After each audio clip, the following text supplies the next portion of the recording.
berdiri di tempatnya kami sedia. Karena memang sampai sekarang saya belum begitu mendapatkan kepastian apa itu definisi dari stunting itu sendiri.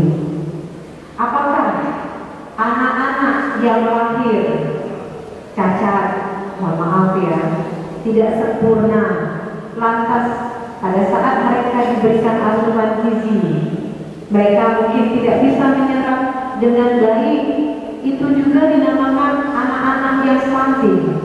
Ataukah anak-anak yang memang lahir dengan kondisi sempurna, tapi karena faktor kondisi sosial, faktor ekonomi, sehingga tidak bisa mendapatkan asupan yang sempurna, apakah anak-anak itu saja yang dinamakan stunting?